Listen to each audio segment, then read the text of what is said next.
નમસ્કાર વિદ્યાર્થી મિત્રો, ગુડ મોર્નિંગ. આપણે લાસ્ટમાં ચેપ્ટર 1 પૂરું કર્યું ગણ, બરાબર છે. એમાં કેટલું કરવાનું છે, શું છે એ આપણે લાસ્ટ લેક્ચરમાં ચર્ચા કરી ગયા છે. એમાં તમારે ખાલી આટલું જ કરવાનું છે કે ગણ એટલે શું, ગણને કઈ રીતે દર્શાવાય અને ગણના પ્રકાર, અને વ્યવહારિક પ્રશ્ન યોગગણ અને છેદગણ પર આધારિત છે એ પ્રશ્ન, બરાબર. આટલું તમે કરશો એટલે એ ચેપ્ટરમાં તમને કાંઈ પ્રશ્ન થશે નહીં. ઓકે. અને સવાલ છે તો સાબિત કરવાના દાખલાનો, તો એમાં પણ કંઈ આપણે પ્રશ્ન છે નહીં, કારણ કે તમારે ખાલી જે ઉપર સાબિત કરવાનું છે એ જ સમજવાનું છે. એ તમે પછી ધારી નહીં કરો કે કોઈ ઉદાહરણ લઈને કરો, એ બી ગણ કોઈ ગણ ધારી લો એના ઘટક એ રીતે કરો તો પણ ચાલશે, અને એક્સ ઘટક ધારશો તો પણ ચાલશે. એટલે સાબિત કરવાના દાખલાનું કોઈ ટેન્શન લેવાની જરૂર છે નહીં, બરાબર. ચલો હવે આપણે બીજું ચેપ્ટર ચાલુ કરશું. બીજા ચેપ્ટરનું નામ છે સંબંધ અને વિધેય. એકદમ ઇઝી ચેપ્ટર અને નાનું ચેપ્ટર. પહેલાં ચેપ્ટર ઘણું બધું લાંબુ હતું, 27-28 લેક્ચર આપણે મળી ગયા એના, પણ આપણે બીજું ચેપ્ટર જે છે એકદમ નાનું છે અને એકદમ ઇઝી છે, બરાબર છે. તમે ગણ ભણીને આવ્યા છો તો ગણ પર આધારિત સંબંધ અને વિધેય છે. આ જે સંબંધ અને વિધેય છે 12th માટે મોસ્ટ આઈએમપી ક્વેશ્ચન જે ચેપ્ટર છે, બરાબર. આ સંબંધ અને વિધેયના લીધે તમને ઘણા બધા આ ચેપ્ટર આવડશે તો તમને 12મા ધોરણના અને 11મા ધોરણના ઘણા બધા ચેપ્ટર આવડશે, બરાબર છે. એટલે આ સંબંધ અને વિધેય કહીએ તો 11મા ધોરણ માટે તો ઠીક છે, પણ 12મા ધોરણના ઘણા બધા ચેપ્ટર આ ચેપ્ટર ઉપર ડિપેન્ડ છે. અને આ છે એ સંબંધ વિધેયનો પાયો છે. કહીએ તો કહી શકાય કે 12મા ધોરણનું જે સ્ટાર્ટિંગ છે એનો પાયો છે એ આ છે, સંબંધ અને વિધેય. અને સંબંધ અને વિધેય ક્યારે આવડશે તો કે તમને ગણ આવડશે તો. ઓકે. તો ગણ પર આધારિત સંબંધ અને વિધેય છે, એકદમ નાનું અને ઇઝી ચેપ્ટર છે. ચલો સ્ટાર્ટ કરીએ. તો શું છે તો કે સંબંધ અને વિધેય. સંબંધ એટલે શું તો કે રિલેશન. સંબંધને ઇંગ્લિશમાં શું કહેવાય? રિલેશન. વિધેયને ઇંગ્લિશમાં શું કહેવાય? ફંક્શન. કોઈ ટેન્શન લેવાની જરૂર નથી. સંબંધ એટલે શું તો કે ભાઈ અને બહેનનો સંબંધ હોય, માતા પિતાનો સંબંધ હોય. જેમ માતાનો સંબંધ પિતા સાથે હોય એમ એના પુત્ર અને એને પુત્રી સાથે પણ એનો સંબંધ હોય છે. તો આ જે રિલેશન બતાવે છે એ આપણે ભણવા પહેલાં જે સંબંધ અને વિધેય ટૉપિક આપણે ચાલુ કરીએ એની પહેલાં આ એક ટૉપિક તમને આવડવો જોઈએ. અને એ ટૉપિક શું છે? ગણનો કાર્ટેશિય ગુણાકાર, બરાબર. હું તમને પહેલાં જ્યારે ચેપ્ટર સ્ટાર્ટ કરાવું છું ત્યારે એના મિનિંગ સમજાવું છું. તો બસ આ જે સંબંધ અને વિધેય એટલે બીજું કાંઈ નહીં. વિધેય થોડુંક તમને સમજવું અઘરું પડશે, કારણ કે વિધેય શબ્દને તમે એક્સેપ્ટ નહીં કરી શકો, બરાબર. પણ આપણે કેવી રીતે કરવાનું છે? જેમ 3, 5, 10 એ સંખ્યા છે, એમ અહીંયા વિધેય પણ તમને હું કહીશ કે આ વિધેય છે, જે તમારે આને વિધેય કહી શકો છો. એફ વિધેય, જી વિધેય આવશે, બરાબર. તો એ આપણે વિધેય છે એ પછી સમજશું. પહેલાં આપણે સંબંધ સમજશું. અને સંબંધ માટે પહેલાં આપણે જોવાનું છે ગણોનો કાર્ટેશિય ગુણાકાર, બરાબર. એકદમ નાનું ચેપ્ટર છે. જે પેલું ચેપ્ટર છે એનાથી અડધું ચેપ્ટર છે અને એકદમ ઇઝી ચેપ્ટર છે, બરાબર. ચલો જોઈએ શું થાય છે આમાં. તો કે ગણોનો કાર્ટેશિય ગુણાકાર, આ વસ્તુ સમજી લેશું એટલે તમને સંબંધ અને વિધેય પણ સમજાઈ જશે. ચલો ગણોનો કાર્ટેશિય ગુણાકાર. તો આપણે ગણ ચેપ્ટર ભણ્યા છે તો ગણ પરથી આપણે ગણોનો કાર્ટેશિય ગુણાકાર શીખશું. હવે કાર્ટેશિય ગુણાકાર એટલે શું તો કે કોઈ પણ બે ગણ હું લઈ લઉં છું, એ અને બી. આપણે કાર્ટેશિય ગુણાકાર શીખીએ અને પહેલાં હું તમને એક કાર્ટેશિય પદ્ધતિ જે તમે 9મા 10મા ધોરણમાં આવે છે પણ કોરોનાને લીધે કદાચ તમે ના ભણ્યા હોય તો થોડીક એની માહિતી આપી દઉં કે કાર્ટેશિય પદ્ધતિ એટલે શું. તો કે તમને આ વસ્તુ ખબર છે કે આ જે એક્સ અક્ષ, આ આપણી એક્સ અક્ષ થશે અને આ આપણી વાય અક્ષ થશે, બરાબર. એના વિશે થોડીક માહિતી આપી દઉં કે અહીંયા તમે એક્સ અક્ષ અને વાય અક્ષ ભેગું થશે ત્યાં 0, 0 બિંદુ હશે. અને આ છે યામ સમતલ કહી શકાય આને, બરાબર છે. આના પરથી એક્સ યામ અને વાય યામ આ બધી માહિતી તમારે 9મા 10મા ધોરણમાં આવે છે, પણ થોડુંક રિવાઇઝ કરી જાય અથવા જો એને ખબર ના હોય એને ખબર પડી જાય, બરાબર. તો આપણે જે આડી લીટી છે એને એક્સ અક્ષ કહીશું, ઊભી લીટી છે એને વાય અક્ષ કહીશું. એવો ક્યાંય નિયમ નથી કે આડી લીટીને એક્સ અક્ષ કીધું અને ઊભી લીટીને વાય અક્ષ કહેવું. તમે આને પણ વાય અક્ષ કહી શકો છો અને પણ આને પણ એક્સ અક્ષ કહી શકો છો, બરાબર. એવું ક્યાંય કોઈ નિયમ નથી કે આડી લીટીને જ એક્સ અક્ષ કીધું. આ મેં ખાલી નામ આપ્યા છે કે આને એક્સ અક્ષ અને આ વાય અક્ષ, બરાબર. પણ જનરલી મેથ્સમાં આડી લીટી છે ને એને એક્સ અક્ષ કહેવામાં આવે છે અને ઊભી લીટીને વાય અક્ષ કહેવામાં આવે છે. હવે તો કે મારે કોઈ પણ જે દર્શાવવું છે, ધારો કે મારે રેખા દર્શાવી છે આ સમતલમાં અને એક્સ અને વાયથી 4 ચરણ મળે છે તમને. આ છે એક્સ અક્ષની ધન દિશા છે. આ 0 0 બિંદુ છે ત્યાંથી આ એક્સ અક્ષની ધન દિશા છે. 0 0ની આ સાઈડ છે ડાબી સાઈડ, એને આપણે શું કહીશું? ઋણ દિશા છે, જેને એક્સ ડેશ વડે દર્શાવશું. આ એક્સ દર્શાવે છે એ ધન દિશા દર્શાવે છે. એક્સ ડેશ છે એ પૂરક. ડેશ એટલે શું? પૂરક. પૂરક એટલે એનાથી વિરુદ્ધ. તો આ ધન દિશા છે, તો આ શું છે? ઋણ દિશા. તેવી જ રીતે 0 0ની ઉપરનું જે છે એ વાય ધન દિશા છે અને નીચેની જે ભાગ છે એ વાય ઋણ દિશા, એટલે કે વાયનો પૂરક આપેલો છે. બરાબર. હવે તો કે મારે આના પર અલગ અલગ બિંદુ દર્શાવવા છે. ધારો કે આ એક્સ અક્ષ ઉપર છે તો એનો એક્સયામ શું થશે? 1. અત્યારે હું 1 ધારો કે રાખું છું, તો વાયયામ એનો શું થશે? 0. આ બધી જ માહિતી તમે 9મા 10મા ધોરણમાં શીખી ગયા છો. બરાબર. તો આનાથી જે બિંદુ દર્શાવવાની જે રીત છે એને કાર્તેજીય પદ્ધતિ કહેવાય છે. તમે એક્સ અક્ષ ઉપર બિંદુ દર્શાવો, વાય અક્ષ ઉપર દર્શાવો કે અહીંયા ક્યાંય વચ્ચે દર્શાવો, ગમે તે ચરણમાં દર્શાવો. આ આપણું પહેલું ચરણ છે, આ આપણું દ્વિતીય ચરણ છે, અને આ તૃતીય ચરણ છે, અને આ ચોથું ચરણ છે. બરાબર. તો આ 4 ચરણમાં આપણે કોઈ બિંદુ દર્શાવી શકીએ છીએ. પહેલા ચરણમાં એક્સ અને વાય. એક્સયામ હંમેશા પહેલાં આવે, પછી અલ્પવિરામ, પછી વાયયામ આવે. બરાબર છે. એટલે આ વસ્તુનું ધ્યાન રાખજો. જ્યારે પણ કોઈ બિંદુ દર્શાવેલું હોય એમાં પહેલો જે યામ છે એ એક્સયામ હોય, બીજો જે યામ હોય એ શું હોય છે? વાયયામ હોય છે. તો પહેલા ચરણ માટે એક્સયામ શું છે? ધન હશે. આ ચરણમાં આટલું આવે તો એક્સયામ શું છે? તમને ધન છે. વાયયામ શું છે? એ પણ ધન છે. બરાબર. ચલો, બીજા ચરણમાં બધા જે બિંદુના યામ છે એ કેવા હશે? અહીંયા જે બિંદુ આવતા હશે આની જેમ, એ બધા બિંદુના યામ કેવા હશે? તો કે એક્સયામ છે ને એ ઋણ હશે. આ બીજું ચરણ છે એમાં આ આવે છે એક્સ ડેશ. એક્સ ડેશ એટલે શું? ઋણ. અને વાયયામ છે એ શું છે? ધન છે. બરાબર. ચલો, હવે ત્રીજા ચરણમાં જે બિંદુઓ આપેલા હશે એ બિંદુના યામ કેવા હશે? તો કે એનો એક્સયામ. એક્સયામ શું છે? ઋણ છે. અને વાયયામ શું છે? ધન છે. બરાબર. ચલો, ચોથું જે ચરણ છે એમાં જે બિંદુ આવેલા હશે એના યામ શું હશે? તો કે આ ચોથા ચરણમાં એક્સયામ છે તમને ધન મળે છે અને વાયયામ તમને ઋણ મળે છે. બરાબર. તો આ રીતે તમે 4 ચરણના બિંદુઓના યામ પરથી નક્કી કરી શકો કે આ બિંદુ જે છે એ પહેલા ચરણમાં આવેલું છે કે બીજા ચરણમાં આવેલું છે કે ત્રીજા ચરણમાં આવેલું છે કે ચોથા ચરણમાં. એ જે બિંદુના યામ ધન ઋણ છે એના પરથી તમે નક્કી કરી શકો છો કે આ બિંદુ છે એક્સ વાય સમતલ. અહીંયા એક્સ અક્ષ અને વાય અક્ષ બે અક્ષ છે એટલે એક્સ વાય સમતલ કહેવાય આને. તો આ જે એક્સ વાય સમતલ છે એ સમતલ છે એમાં એ બિંદુના યામ જે છે એ ધન છે કે ઋણ, એના પરથી તમે નક્કી કરી શકો કે કયા ચરણમાં છે. બરાબર. જે અહીંયા મેં યામ લખાવેલા છે એના પરથી. અને ધ્યાન રાખજો, હંમેશા પહેલાં એક્સયામ હશે પછી વાયયામ હશે. તો આ આપણી કાર્ટેજીય પદ્ધતિ છે. કાર્ટેજીય પદ્ધતિ એટલે એમાં શું? તો કે બિંદુ દર્શાવવાની જે મેથડ છે, જે પદ્ધતિ છે, જેને કાર્ટેજીય પદ્ધતિ કહેવામાં આવે છે. તો સેમ પ્રોસેસ અહીંયા કીધું છે. કાર્ટેજીય ગુણાકાર, પણ કોનો? ગણોનો. તો ગણોની અંદર શું હોય? ઘટકો હોય. તો ઘટકોનો કાર્ટેજીય ગુણાકાર કરવાનો છે. કાર્ટેજીય એટલે આ બિંદુ દર્શાવવાની પદ્ધતિ.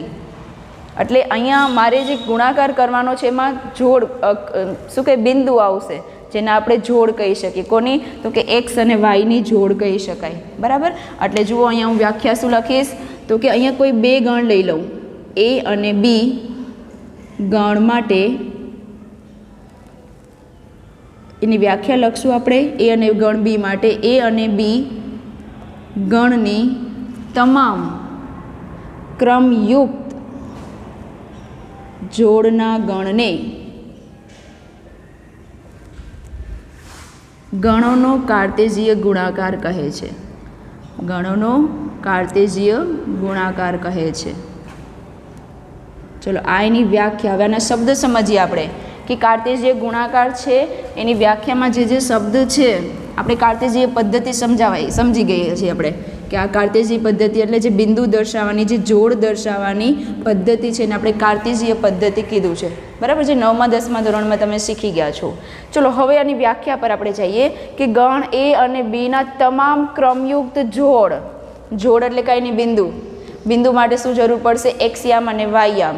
તો એ આપણે ક્યાંથી લઈશું? તો કે ગણ એ અને બીમાંથી ઘટકો છે એને એક્સયામ અને વાયયામમાંથી જોડ બનાવશું અને એનાથી જે બનતો ગણ છે જેને આપણે ગણોનો કાર્ટેજીય ગુણાકાર કહીશું.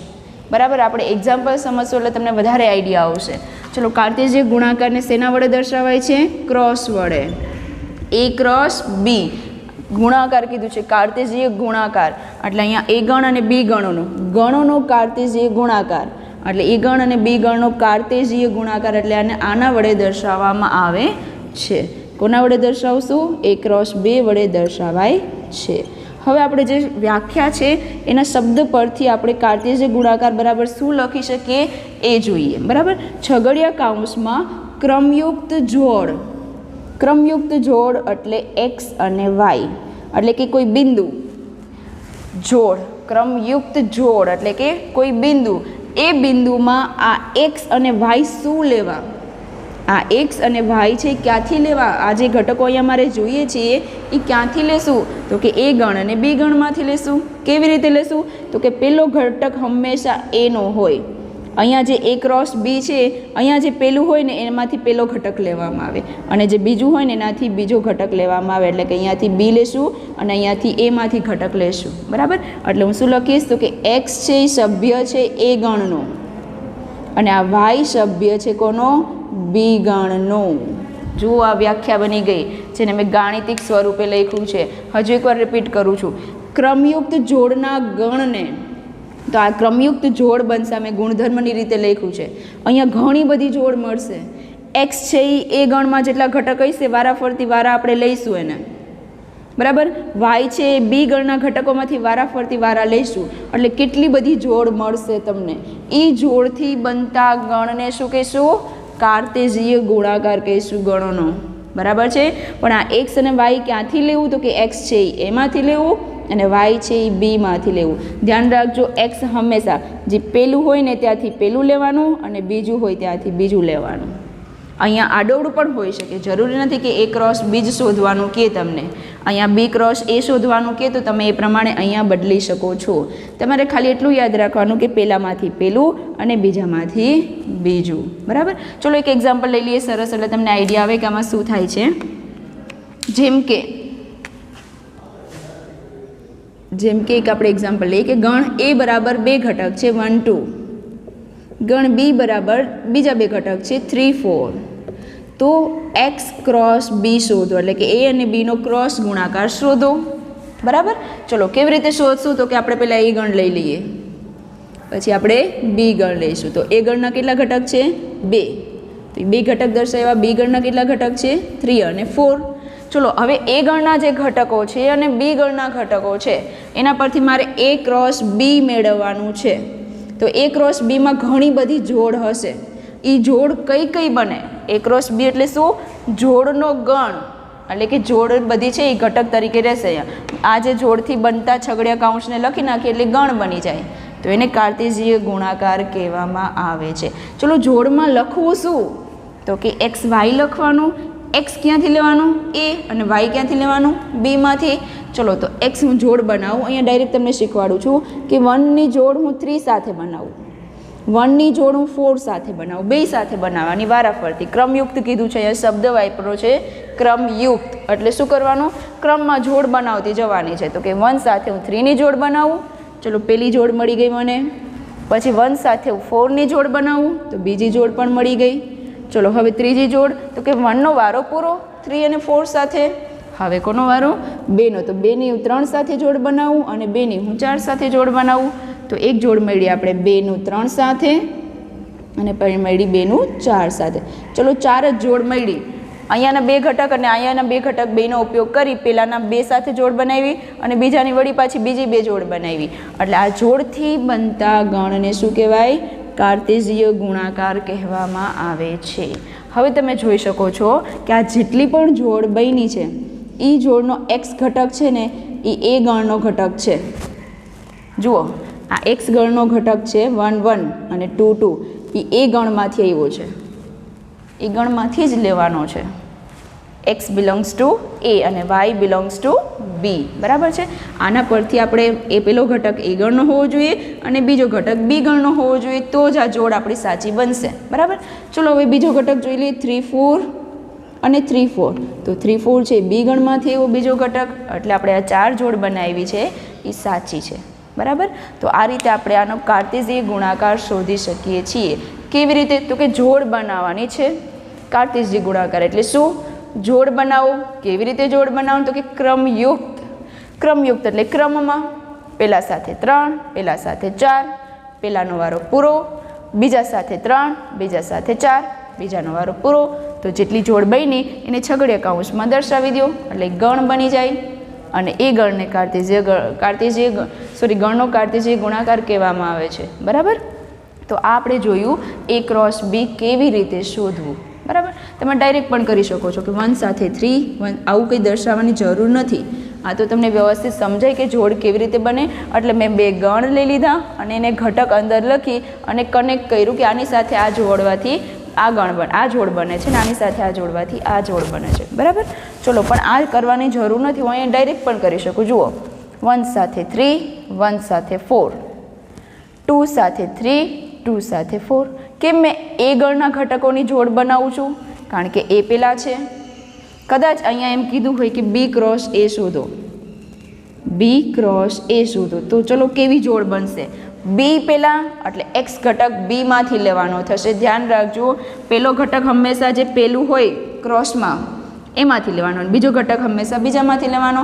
ચલો, તો પહેલાં અહીંયા B છે તો હું B થી શરૂઆત કરી. Bનો જે પહેલો ઘટક છે 3, ત્યાંથી શરૂઆત કરી. 3નો 1 સાથે અને 2 સાથે જોડ બનાવીશ. તો 3 1 અને 3 2. બરાબર છે. ચલો, હવે 4નો વારો. 4નો હું 1 સાથે જોડ બનાવીશ અને 2 સાથે બનાવીશ. તો 4 1 અને 4 2. ચલો, 4 3 અને 4 બંનેનો વારો પૂરો એટલે જોડ પૂરી થઈ ગઈ, જેને આપણે છગડીયા કૌંસમાં દર્શાવી દઈએ એટલે આપણે B ક્રોસ A પણ મળી ગયું છે. મળી ગયું કે નહીં? બરાબર છે. તો ચલો, આપણે આ રીતે A ક્રોસ B અને B ક્રોસ A શોધી શકીએ. તમારે આ જે કાર્ટેશિયન ગુણાકાર શોધવામાં ખાલી એટલું ધ્યાન રાખવાનું છે કે પહેલો ઘટક હંમેશા પહેલામાંથી આવે અને બીજો ઘટક હંમેશા બીજામાંથી આવે.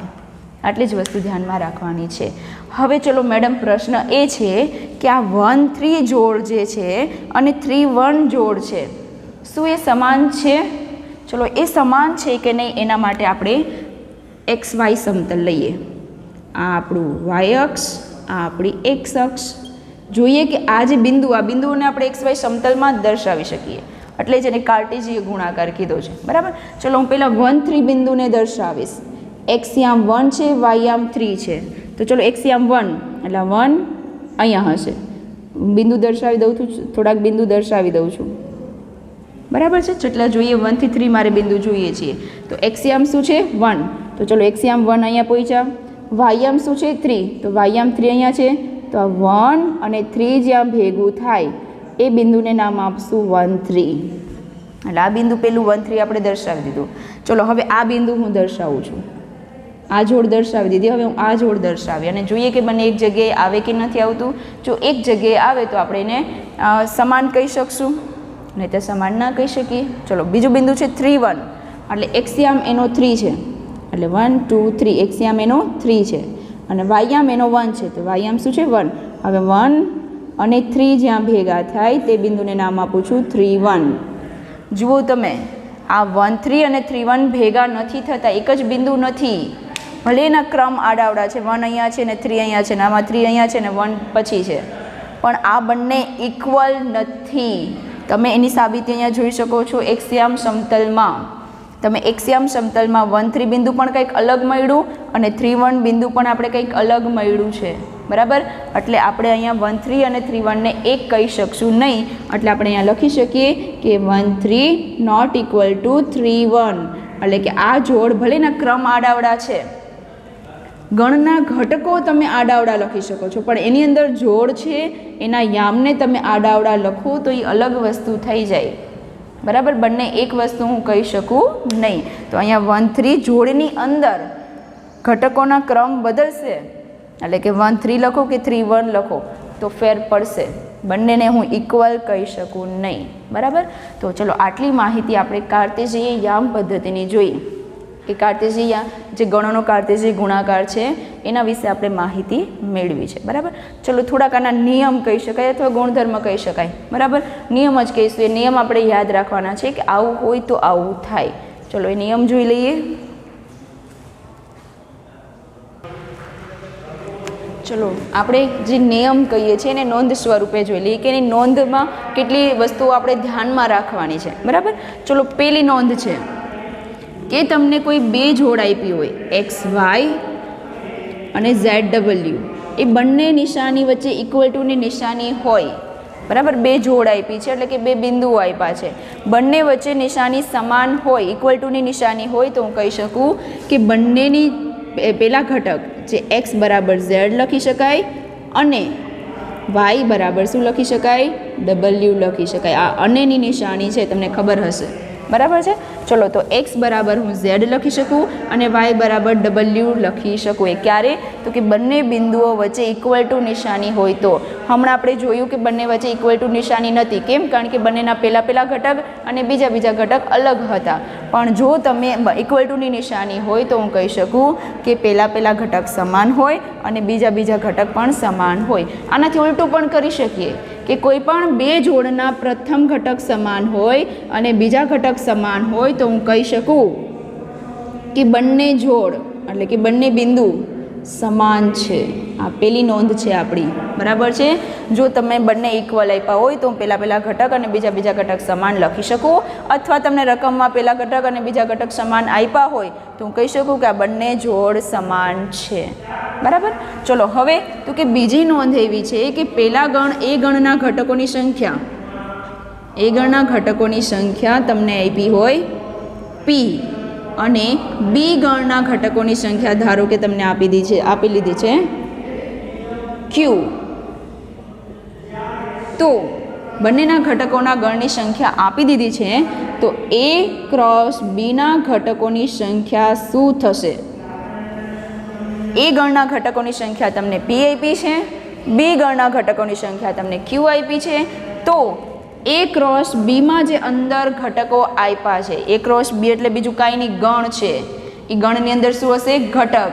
અને ઘટકમાં જોડ આપેલી છે આપણે ઘટક તરીકે, બરાબર. તો એ જે જોડ છે એ કેટલી મળે છે, એટલે કે A ક્રોસ બીના ઘટકોની સંખ્યા કેટલી મળે છે એના માટેનું સૂત્ર. આ તમને ખબર છે ઘટકોની સંખ્યા દર્શાવે છે આ n, બરાબર. તો એના માટેનું સૂત્ર શું છે?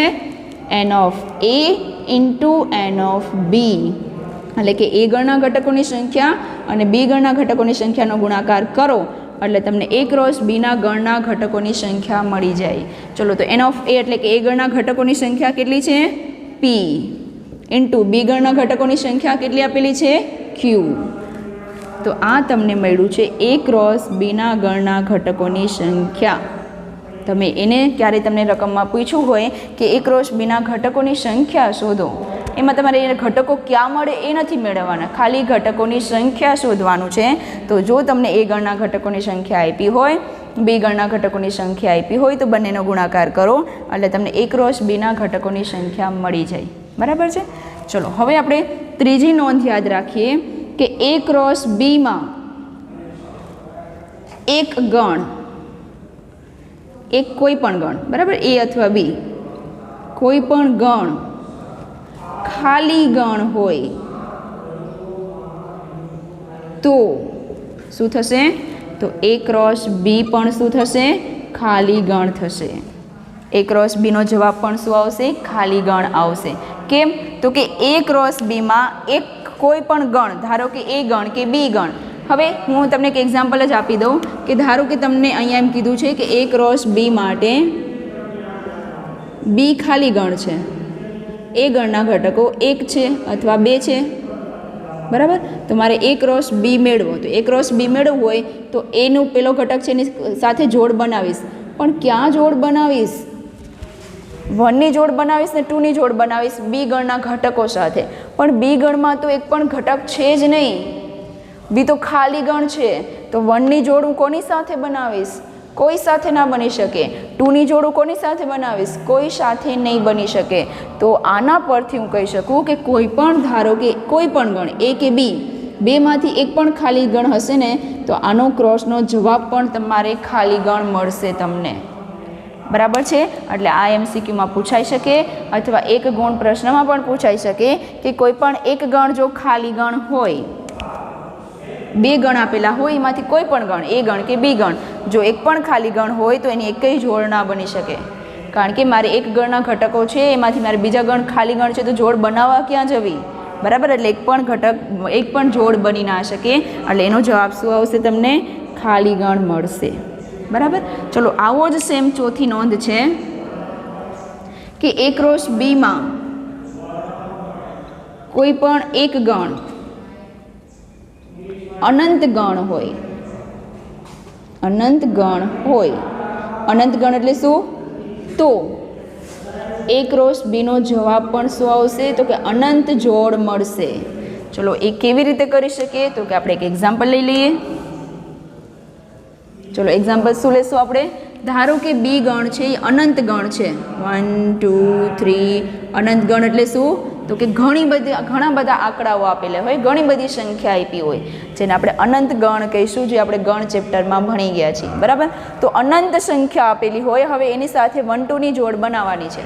ચલો કઈ રીતે જોડ બને? તો કે A ક્રોસ બી છે એટલે પહેલી જોડમાં હું 1 રાખીશ, 1 ની 1 સાથે, 2 સાથે, 3 સાથે, 4 સાથે, ઘણી બધી જોડ બનશે, કારણ કે અનંત સંખ્યા છે તો અનંત જોડ બનશે.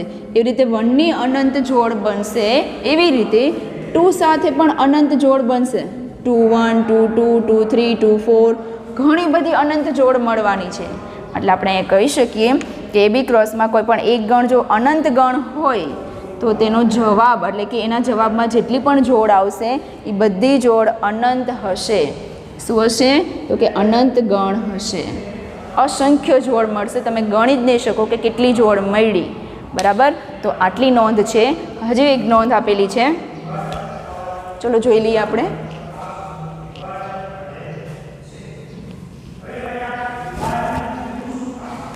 ચોથા નંબરની નોંધ છે કે ચલો આ તો આપણે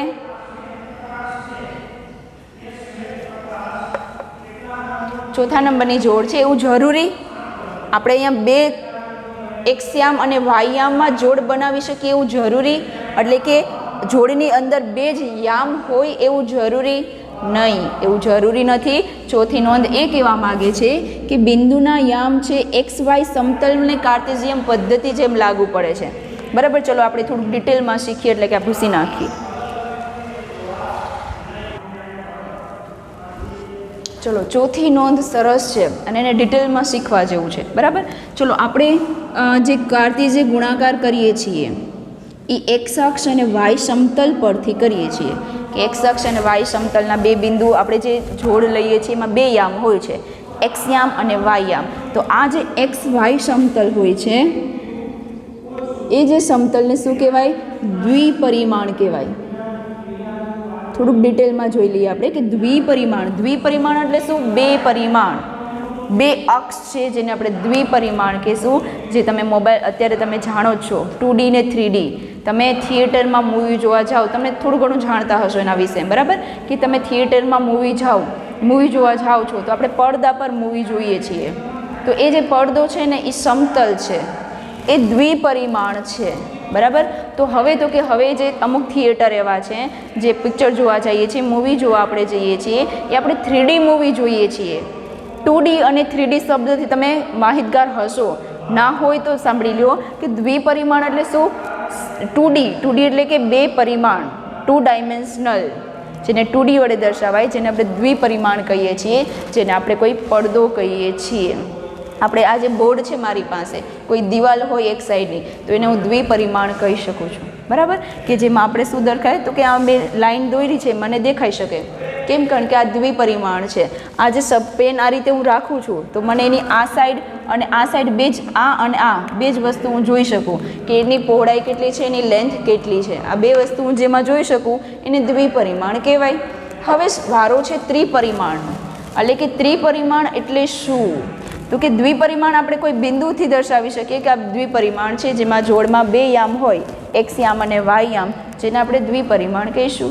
હવે તો કે આ પેનને હું અહીંયા રાખું છું તો એને દ્વિપરિમાણ કહેવાય, પણ આ પેનને હું બોર્ડની થોડીક દૂર રાખું તો કે આ જે પેન છે તમે એની ઉપર સાઈડ જોઈ શકો, સામેની સાઈડ જોઈ શકો, પાછળની સાઈડ જોઈ શકો, નીચેની સાઈડ જોઈ શકો, એટલે કે પેનની તમે બધી દિશા જોઈ શકો છો, જેને ત્રિપરિમાણ કહેવાય, જેને 3D કહેવાય. એટલે કે થિયેટરમાં તમે જે મૂવી જોવા જાઓ છો તેમાં તમને ચશ્મા પહેરાવે છે, એ તમે ચશ્મા પહેરો, ગોગલ્સ પહેરો એટલે તમને આઈડિયા આવે, તમને બધી વસ્તુઓ ફરતી દેખાય તમારી આજુબાજુ. જેમ કે ડાયનેસોર હોય, તમે ક્યારે ટૂર પર ગયા હોય, બરાબર, તો તમને 3D મૂવી માટે અંદર થિયેટરમાં લઈ જાય અને એમાં ડાયનેસોર આવતા હોય પડદામાંથી, એવું લાગે કે તમારી બાજુમાં જ ડાયનોસોર બેઠું છે. એનું કારણ છે ચશ્મા. આપણે જે ચશ્મા પહેર્યા છે એ 3Dના હોય છે, જેથી આપણે જે ડાયનોસોર આપ્યું છે એની બધી દિશાઓ દેખાય, આગળ પાછળ ઉપર નીચે એની બધી સાઈડ આપણે જોઈ શકીએ છીએ. તો એને કહેવાય ત્રિપરિમાણ. અને ત્રિપરિમાણ માટે ત્રીજો યામ હોવો જરૂરી છે, જેને આપણે કહીશું ઝેડ યામ. શું કહીશું? ઝેડ અક્ષ. એટલે જે આડી લીટી છે એને એક્સ અક્ષ કહીશું, ઊભી લીટી છે એને વાય અક્ષ કહીશું, અને આડી લીટી આ મેં આ રીતે દર્શાવ્યું છે, પણ આપણી એક્સ અક્ષ, આપણી વાય અક્ષ અને અહીંયાથી જે આમ ઊભી નીકળશે તમારી સાઈડ, તમારી દિશામાં, બરાબર, આપણી એક્સ અક્ષ છે, આપણી વાય અક્ષ છે, અને તમારી દિશામાં જે આમ સીધી લીટી નીકળશે એ આપણું ઝેડ અક્ષ છે. પણ એ આમ સીધી નીકળે છે જુઓ, પણ અહીંયા બોર્ડ ઉપર દર્શાવવા માટે આપણે ત્રાસી લખવી પડે. બાકી આ એક્સ અક્ષ અને વાય અક્ષમાંથી આ સીધી લીટી જે નીકળે, આમ જે નીકળે છે એ આપણી ઝેડ અક્ષ છે. પણ આ લીટી આપણે આમ દર્શાવી ના શકીએ, કારણ કે બોર્ડ શું છે? 2D છે, દ્વિપરિમાણીય છે, સમતલ છે, બરાબર. એને આપણે આ જે દિશા છે એ દર્શાવી ના શકીએ, એટલે એને મેં આ રીતે દર્શાવ્યું છે આડું. તો અહીંયા આપણે એક્સ યામ, વાય યામ અને ઝેડ યામ, આ 3 યામ લખવા હોય તો એના માટે મારે જરૂર છે 3 યામની. અત્યાર સુધી આપણે 2 યામ લખતા હતા, તો આપણે એને દ્વિપરિમાણ કીધું. હવે તો કે એક્સ વાય ઝેડ સમતલ હોય તો એને આપણે શું કહીશું? ત્રિપરિમાણ. એટલે કે જેમાં 3 બિંદુનો સમાવેશ થતો હોય એને ત્રિપરિમાણ, અને 2 બિંદુનો સમાવેશ થતો હોય એને દ્વિપરિમાણ કહેવાય, બરાબર. તો આ 3 બિંદુનો સમાવેશ થયા, તો પેલો 2 બિંદુનો જે સમાવેશ કરતા આપણે એક્સ અને વાય, તો પેલું ઘટક આપણે કોઈ પેલું જે ક્રોસ કાર્ટેશિયન ગુણાકાર શોધવું હોય એમાં પહેલાંમાંથી પહેલું લેતા, બીજામાંથી બીજું લેતા, પણ અહીંયા તો ત્રીજો ઘટક પણ આપ્યો છે જે ઝેડ અક્ષમાંથી લેવાનો છે, તો એના માટે કોઈ ત્રીજું ઘટક લેવો છે, તો એના માટે ગણ પણ ત્રીજો હોવો જોઈએ. એટલે અહીંયા 3 બિંદુ આપેલા છે, એનો મિનિંગ કે અહીંયા મારી પાસે 3 ગણ આપેલા હશે. તો A ક્રોસ B ક્રોસમાં B cross C is equal to x y z, જ્યાં x belongs to A, y belongs to B અને z બિલોંગ્સ ટુ C. બરાબર છે. અહીંયા એક્સ વાય ઝેડ જે 3 બિંદુનું જોડ બની છે, બરાબર, 3 યામની જે જોડ બની છે, બિંદુ નહીં, 3 યામનું જે બિંદુ બન્યું છે, મને જોડ બની છે, એના જે આપણે ઘટકો ક્યાંથી લઈશું? તો કે પહેલામાંથી, બીજામાંથી અને ત્રીજામાંથી. એટલે જેમ 2 ગણ માટે લઈ શકાય, એમ 3 ગણનો પણ તમે કાર્ટેશિય ગુણાકાર કરી શકો છો, બરાબર. તો આને આપણે કહીશું 3 ગણના જે કાર્ટેશિય ગુણાકાર આપણે કરીએ છીએ એને આપણે કહીશું ત્રિપુટી. શું કહીશું? ત્રિપુટી અથવા ત્રેલું, અથવા ત્રીજું નામ પણ એક આપેલું છે. શું છે? ત્રય. આ જે જોડ બનશે ને શું કહીશું? ક્રમયુક્ત. પેલી જોડ હતી આ ક્રમયુક્ત ત્રિપુટી, ક્રમયુક્ત તેલું અથવા ક્રમયુક્ત ત્રય કહે છે, બરાબર. એટલે આને આપણે 3 વડે દર્શાવી શકીએ, કહી શકીએ, દર્શાવી નહીં પણ આપણે આને 3 ગણનો ક્રોસ ગુણાકાર આપ્યો હોય, કાર્ટેશિય ગુણાકાર આપ્યો હોય, તો તેને આપણે આ રીતે દર્શાવી શકીએ, ત્રિપુટું, ત્રેલું કે ત્રય. જ્યારે 2 ગણનો આપેલો હોય તો તેને શું કહીએ? ક્રમયુક્ત જોડ કહીએ છીએ. આ 3 ઘટકની જોડ છે ને, પેલા 2 ઘટકની જોડ હતી, બરાબર. તો બસ આટલું નોંધમાં 4 ટોપિક આપણે નોંધમાં યાદ રાખવાનું છે. પહેલો ટોપિક, કોઈ પણ ગણ હોય એમાંથી એક ગણ ખાલી ગણ હોય તો એનો ક્રોસ ગુણાકાર પણ ખાલી ગણ આવશે. કોઈ પણ 2 ગણનો કાર્ટેશિય ગુણાંક શોધવાનો છે, તેમાંથી એક પણ ગણ અનંત ગણ હોય તો એનો જવાબ પણ ક્રોસ ગુણાકાર પણ અનંત ગણ આવશે. તમને 2 અલગ અલગ ગણના ઘટકોની સંખ્યા ખબર હોય તો તમે કાર્ટેશિય ગુણાકાર જે આપેલો છે એના ઘટકોની સંખ્યા તમે મેળવી શકો છો. કેવી રીતે? n of a into n of b, બરાબર. અને ચોથું છે આ, જેને આપણે ત્રય તરીકે કહી શકીએ. અને હજુ એક, 2 જોડ સમાન આપી હોય તો તેના પહેલા ઘટક સરખા હોય અને બીજા ઘટક સરખા હોય, અથવા કહી શકું કે કોઈ પણ જોડના પહેલા ઘટક સરખા હોય અને બીજા ઘટક સરખા હોય તો આ જોડને હું સમાન જોડ કહી શકું, બરાબર. તો આ આપણું કાર્ટેશિય ગુણાકાર, ગણોનો કાર્ટેશિય ગુણાકારની આટલી માહિતી છે. જે વ્યવસ્થિત તમારે ટેક્સ્ટ બુકમાં વાંચી લેવાની છે. મેં લખાયું છે એ પાકું કરી લેવાનું છે. અને એમાં કંઈ પ્રશ્ન હોય તો કહેજો, નહીંતર આપણે કાલે આના દાખલાઓ સ્ટાર્ટ કરશું. બરાબર, કે આના દાખલાઓ કેવી રીતે અને ક્યાં ક્યાં પૂછાઈ શકે છે. એકદમ ઇઝી ચેપ્ટર છે, ચેપ્ટરમાં કાંઈ છે જ નહીં. આપણે ખાલી આની જોડ બનાવવાની છે, તો એ જોડ બનાવતા તો આપણે આવડી ગઈ છે. ઓકે, ચલો આપણે કાલે ડિસ્કશન કરશું કે જોડ કેવી રીતે બનાવી અને કયા કયા દાખલાઓ પૂછાય છે. Okay, thank you.